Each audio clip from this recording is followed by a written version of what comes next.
Hi everyone, I'm Joy, public speaking and debate coach at Inspire to Aspire Consulting, Toastmasters champion, and someone who has sat in the adjudicator seat for countless speaking and debating competitions. I know exactly what the judges are looking for when you step onto that stage. Today, we are breaking down the 2026 Hong Kong Student Story Slam. The theme this year is connections. It's a beautiful topic, but because it's so broad, the secret to winning lies in your unique interpretation. Let's dive into how you can turn a simple memory into a trophy-winning performance. The rules are simple. The story must be true, it must be about you, and it must link to connections. But don't just give us a dictionary definition. Think outside the box. Here are 3 ways to interpret the theme creatively.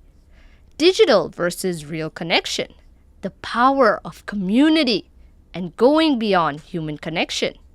Let's start with digital versus real connection. Think back to your first year of secondary school during COVID. You were stuck at home and didn't get to meet friends. Even if you had 1,000 followers on social media, you felt completely alone. Your story could be about that long-awaited first day of face-to-face school. Describe the moment you finally put the phone down, looked a classmate in the eye, and realized that a real-life laugh or a shared snack is a connection no emoji could ever replace. What about the power of community? Connection isn't always a best friend. Sometimes it's the web of people around us. Imagine you tripped and fell down the stairs in your building. You probably only knew your neighbor as the auntie who gave a polite nod in the lift. But in that moment of crisis, she showed up. She was trained in first aid. She stayed with you and she calmed you down. That story shows how connection is the invisible safety net that catches us when we fall. Finally, you could try going beyond human connection. Don't forget our furry friends. Maybe when your family first got a dog, you were actually scared when they made that decision. But then came Charlie. Now he knows you're home before the lift doors even open. He's there with the licks, the smiles, and the jumps.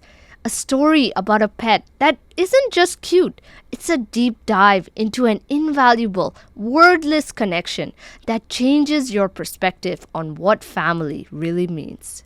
Whatever you choose, remember, the best stories always have a message. Speaking of stories, here is the golden rule.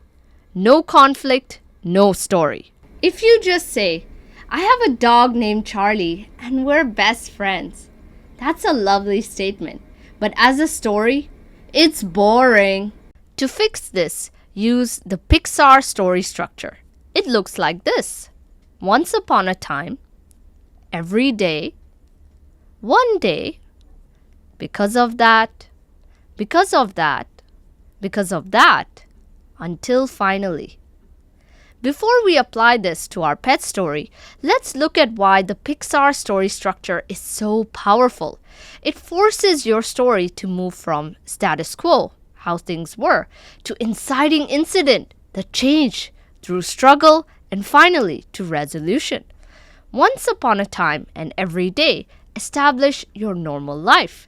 This is where your audience learns about the characters and their personalities.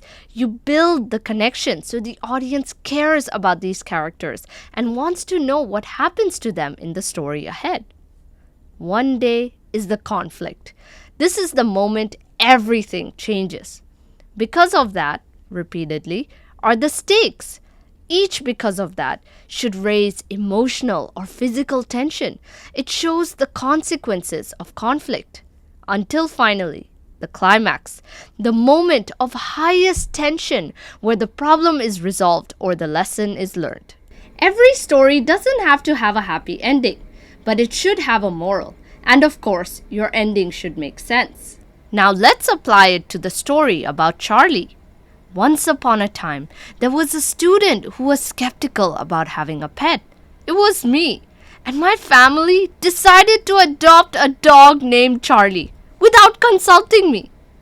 Every day, I would come home from school, and even though I was indifferent, Charlie was there. He'd hear the lift doors open from floors away and would be jumping and smiling the second I walked in. To be honest, I thought the licking was disgusting and didn't understand where he got all that energy. But one day, I stepped off the lift and heard nothing. Charlie didn't meet me at the door.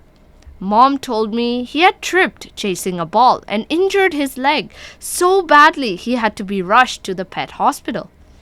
Because of that, the apartment felt deafeningly silent. I tried turning on the TV to drown out the quiet. I scrolled through social media. I even just stared out the window, but the house felt empty. Because of that, I realized I had been taking his wagging tail and those silly smiles for granted every single day. Because of that, I spent the whole night reflecting on how much he had actually supported my mental health after a long day of school. Until finally, the next afternoon, Charlie came home. I didn't care about the licking anymore. I gave him the biggest hug of his life. From this experience, I've realized that connections aren't always between people. Sometimes, the most important connection is the one with your furry friend who loves you unconditionally. Did you see what we did there? It was only when Charlie got injured and was rushed to the hospital that you realized you had been taking Charlie for granted.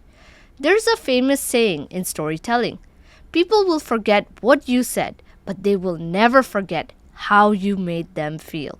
The way you make an audience feel is by delivering a powerful universal message through your own personal struggle. So as you write your script, make sure your story has a clear conflict and ensure your resolution is linked to a message that sticks. Don't just tell us what happened. Tell us why it changed you. That's what makes a story memorable. Finally, remember, public speaking isn't just about what you say, it's also about how you say it. After writing your speech, don't just read it out loud. Deliver your speech effectively with vocal variety and gestures. Avoid holding on to the script. Instead, memorize your speech and make eye contact with the audience. Use the stage. To practice, record yourself and watch it back. It's the best way to improve.